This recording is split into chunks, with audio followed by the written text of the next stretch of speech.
चमक तुझसे पाते हैं सब पाने वाले, मेरा दिल भी चमका दे चमकाने वाले। असल में दिलों की चमक का मामला उस मालिक से है जो सबका दिल चमकाता है, और उसी ने एजुकेशन को फर्ज करार दिया। इसलिए सभी लोगों को दिल लगाकर पढ़ने की जरूरत है। इसलिए आइए हम लोग उसी बातों पे अमल करते हुए शिक्षा को फैलाएं और आप लोगों के दिल को चमकाएं। जैसे पिछले क्लास में मैंने पढ़ा था, हम लोगों ने पढ़ा था कि अगर एरिया ऑफ ट्राइंगल निकालने की बारी आए तो हम लोग क्या करते हैं। एक फार्मूला मैंने प्रूव करके आपको बताया था कि एरिया ऑफ ट्राइंगल में अगर coordinates of A B and C दिया हुआ हो, x1 y1 x2 y2 and x3 y3, then you must be right here area of triangle is equal to, इसको डेल से इंडिकेट करते हैं एरिया ऑफ ट्राइंगल को। तो area of triangle is equal to लिखते हैं हाफ x1, और याद करने का तरीका भी आपको मैंने बताया था कि जब x1 लिखते हैं तो क्या करते हैं, 1 के बाद क्या आएगा, 2 आएगा, तो आप ब्रैकेट में लिखेंगे y2, और 2 के बाद फिर 3 आता है, इसे लिखेंगे -y3। यहाँ तक क्लियर हुआ। फिर उसके बाद 1 का तो मामला क्लियर हो चुका था x1 का, तो अब x2 की तरफ बढ़ेंगे तो फिर लिखेंगे प्लस x2, और 2 के जस्ट बाद फिर 3 आता है, इसलिए लिखेंगे ब्रैकेट में y3। और चूंकि ट्रायंगल में 1 2 3 तक ही साइड है, इसीलिए क्या करेंगे हम लोग, फिर y3 के बाद माइनस में y1 की तरफ आ जाते हैं, फिर प्लस लिखेंगे और x3 की तरफ आएंगे, और 3 के बाद फिर चूंकि 1 पे आते हैं इसलिए y1 माइनस y2 लिखते हैं। ये पार्टिकुलर फार्मूला है किसी ट्रायंगल के लिए। और इसी में कभी कभी ऐसा होता है कि हम लोग क्वाड्रिलेटरल पढ़ते हैं, तो कभी कभी क्वाड्रिलेटरल में क्या करते हैं, उसके दो डायगोनल वाले वर्टिसेस को ज्वाइन करते हैं, दो ट्रायंगल फॉर्म कर लेते हैं, और इस तरह ट्रायंगल निकालने के बाद दोनों को ऐड कर देते हैं। लेकिन ये सब लंबा प्रोसेस है।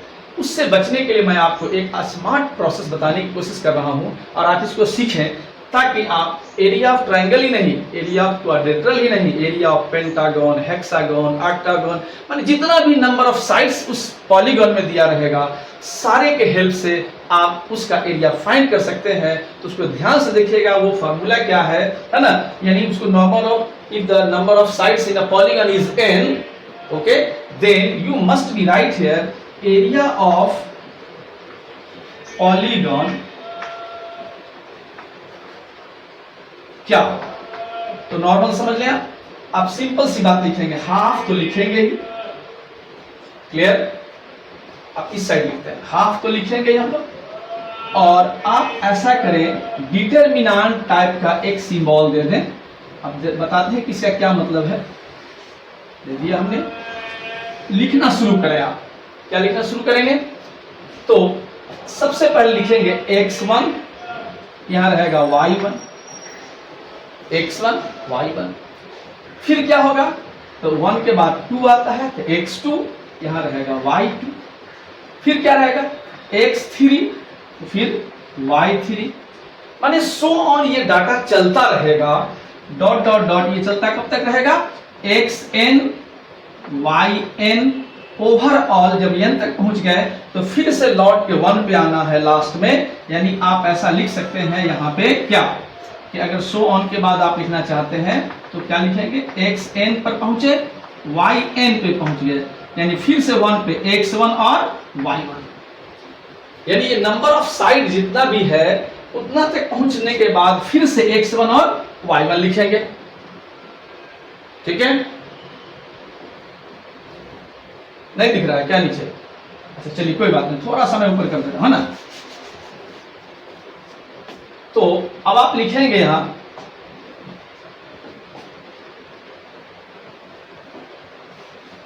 थोड़ा सा आप लिखेंगे यहां, माने x3 y3 हो गया, सो ऑन डॉट डॉट करेंगे तो हम लोग पहुंचेंगे xn yn और x1 y1 तक पहुंच जाएंगे। Is it clear?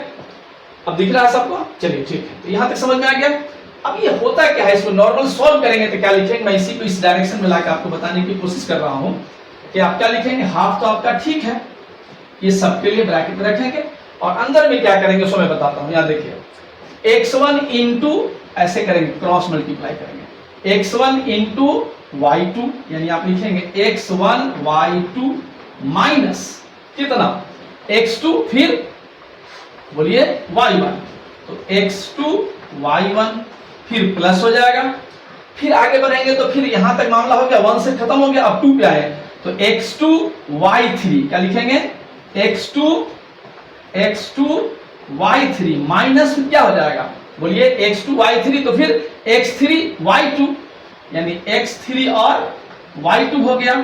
इसी तरह से जब आगे बढ़ेंगे सो ऑन प्लस क्या हो जाएगा, डॉट डॉट डॉट डॉट पढ़ते रहेंगे और यहां पर जब पहुंचेंगे तो क्या लिखेंगे xn y1, लास्ट में xn y1 minus y1 x1 yn, is it clear. ये जो फार्मूला है ये किसी भी पॉलीगॉन के लिए वैलिड है। There is no matter how many sides is there, है ना, साइड का कोई वैल्यू इसमें मायने नहीं रखता है कि कितना साइड है। आपके पॉलीगॉन में अगर 1 करोड़ साइड भी हो तो भी इस फार्मूला से उसका एरिया आप फाइंड कर सकते हैं, but this is the specific formula for 3 sides, है ना। तो इसको भी सीख ले क्योंकि जरूरत इसकी है, लेकिन कभी कभी एग्जाम में क्वेश्चन पूछने वाला अपने को स्मार्टनेस दिखाने के लिए नंबर ऑफ साइड की संख्या बढ़ा देता है और आपको समझता है कि शायद आप कंफ्यूज कर जाएंगे, लेकिन I know you are a very smart boy, you can not confuse there, you will use this formula area polygon, है ना।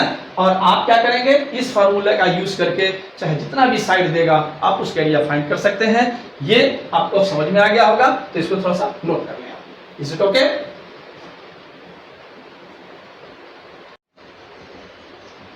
चलिए, तो आपने ये फार्मूला नोट कर लिया होगा, है ना। एक फिर से फार्मूला देख लें जिसको नोट में आप लिख लेंगे ताकि आप कंफ्यूज नहीं करें, है ना। क्या था, 1/2 ब्रैकेट ले लेना है, उसके बाद फिर x1 y2 minus y1 x2 plus फिर उसी तरह से आप जो डायग्राम यहाँ बताए थे उस हिसाब से x2 y3 minus y2 x3 plus dot dot dot so on तक पहुंचेंगे और लास्ट में पहुंचेंगे n तक, तो xn y1 minus yn x1 तक पहुंचेंगे। Is it clear? 100% क्लियर हो गया, यहाँ पे कोई दिक्कत आपको नहीं है। अब हम लोग थोड़ा सा जो पढ़ने की कोशिश करेंगे वो अगला पॉइंट है हमारा सेक्शन फार्मूला। ऐसे ही सबको आप लोग 10th में पढ़े होंगे, लेकिन यहाँ थोड़ा सा मैं कुछ अलग भी पढ़ाऊंगा क्योंकि 10th के अलावा आपने पढ़ा है वहाँ जो सेक्शन फार्मूला वो था इंटरनल बाइसेक्टर, और यहाँ हम इंटरनल और एक्सटर्नल दोनों पढ़ने की कोशिश करते हैं। तो देखते हैं, डायग्राम बनाते हैं, आप लोग ध्यान से थोड़ा देखिएगा, है ना। मान लीजिए कि अगर आपको इंटरनल बनाना हो तो नॉर्मल क्या समझेंगे,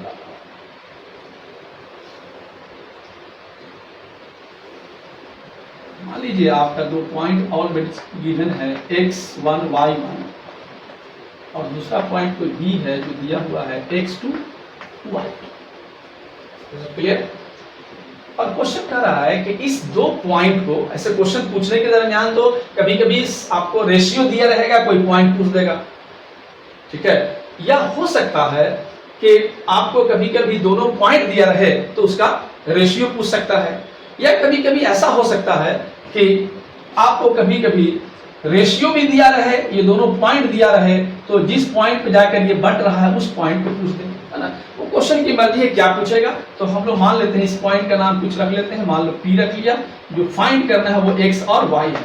एक बात और याद रखिएगा हमेशा क्वेश्चन में कि कोऑर्डिनेट ज्योमेट्री का एक सबसे खूबसूरत बात यह है कि जो आपको कोऑर्डिनेट गिवन होता है वो कभी x y नहीं होता, वो भले x1 y1 x2 y2 x dash y dash x y dash, माने कोई भी ट्रिपल डैश 4 डैश जितना भी लगा हो, लेकिन नॉर्मली x y नहीं रहेगा। एक्स वाई जो होता है वो हम लोग अपने मन से लेते हैं। क्यों लेते हैं? जिसको फाइंड किया जाता है वो एक्स वाई होता है। तो इस क्वेश्चन में इंडिकेट किया जा रहा है कि ए का कोऑर्डिनेट ऑलरेडी गिवन है क्योंकि ये 1 लगा हुआ है यहाँ, और बी का भी कोऑर्डिनेट ऑलरेडी आपको गिवन है क्योंकि यहाँ 2 लगा हुआ है। दैट मीन्स आपको फाइंड क्या करना है? पॉइंट ऑफ P, क्योंकि इसमें x और y है, सिंपली इसमें कोई न डैश है ना कोई नंबर दिया हुआ है, यानी आपको ही फाइंड करना है। अब इसमें कुछ रेशियो दिया जाएगा, जैसे मान लीजिए इसका रेशियो दिया हुआ है m, इसका दिया हुआ है n। क्लियर हो गया यहाँ तक? तो इसके लिए जो हम लोग लिखते हैं डायरेक्ट, अगर x का वैल्यू लिखा जाए तो x के लिए हम लोग क्या लिखते हैं? आप पढ़े हुए इसलिए मैं इसको प्रूफ नहीं कर रहा हूँ यहाँ पर, है ना। नॉर्मली इसको लिखते हैं हम लोग कितना, mx2, यानी कहने का मतलब है कि mn से मतलब नहीं है। अगर आप इसको m समझेंगे तो x2 ये रहेगा, अगर आप इसको समझे पहले कुछ m तो ये वाला x2 कहलाएगा। कहने का मतलब है कि x2 x3 पर कंफ्यूज मत होइएगा, आप जहां पे रेशियो लेते हैं उसके सामने वाला कोऑर्डिनेट लिखते हैं। क्लियर है यहां तक, है ना। कभी कभी लोग 1 2 3 में उलझा जाता है, कभी होता है ट्रायंगल लिखा हुआ तो ऊपर 1 है, नीचे यहां से 2 से शुरू है, तो 1 2 लिखेगा तो ये 1 2 लिखना शुरू कर देता है वो, तो वो नहीं लिखना आपको। नॉर्मली समझिए कि अगर ये रेशियो लिए हैं तो अगला पॉइंट लेंगे x का, ठीक है ना। तो mx2 प्लस क्या करेंगे, अब ये n लिया आपने तो इस पार्ट का ना लेकर के इसके अपोजिट पार्ट का लेंगे, तो यानी कितना है वो x1। y में कितना रखेगा m प्लस n। उसी तरह से अगर y का वैल्यू निकाला जाए तो y का वैल्यू कितना होगा mx2, सॉरी y है तो y लिखेंगे my2 प्लस ny1, y कितना m प्लस n। इसे क्लियर हो गया यहां तक, है ना। तो इसको एक सेकंड में नोट कीजिए, जस्ट इसके बाद मैं आपको एक्सटर्नल फॉर्मूला बताने वाला हूं, है ना।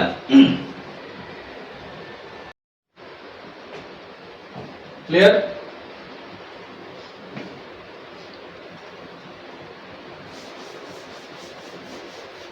चलिए ठीक इसी तरह से आप समझेंगे, अगर एक्सटर्नल हो तो इंटरसेक्शन तो कैसे फॉर्मूला निकाला जाता है। मान लीजिए कोई पॉइंट है आपका a, जिसका कोऑर्डिनेट x1 y1, और कोई दूसरा पॉइंट है जिसका कोऑर्डिनेट है आपको मालूम वो है x2 और y। मान लो कि इसको एक्सटर्नल कोई बाइसेक्ट कर रहा है कोई पॉइंट, मान लीजिए p है मान लो, और ये x और y है, इसी को फाइंड करना है। नॉर्मली दिख ही क्या लग रहा है कि इसको फाइंड करना है, क्योंकि इसमें कोई नंबरिंग नहीं है, दैट मींस क्या है, इसको फाइंड करना है ना। तो इससे पहले जो आप पढ़े थे उसमें क्या था, a और b के बीच में कहीं पर कोई पॉइंट p था, इसीलिए a से लेकर p तक को m समझे थे, तो यहां भी पॉइंट a से लेकर पॉइंट p तक को आप m समझे। यही आपका रेशियो है एक्सटर्नल बाइसेक्टर के लिए। क्लियर। और उसी समय में b से p तक का जो रेशियो मान सोच रहे थे हम लोग, कितना था, रेशियो के लिए इंडिकेट कर रहे थे n कर रहे थे, ठीक है ना। तो जब ये n कर रहे थे दैट मींस यहाँ b से फिर p तक का जो डिस्टेंस माने रेशियो इंडिकेट करेंगे वो n करेंगे, हमने लिख दिया उसको। क्लियर है यहाँ तक। अब यह है कि अगर यहाँ x निकालना चाहे, ये वाला x निकालना चाहे आप, तो x इक्वल टू क्या होगा mx2, ठीक है वही रहेगा, है ना। लेकिन यहाँ माइनस होगा, minus nx1 by m minus n।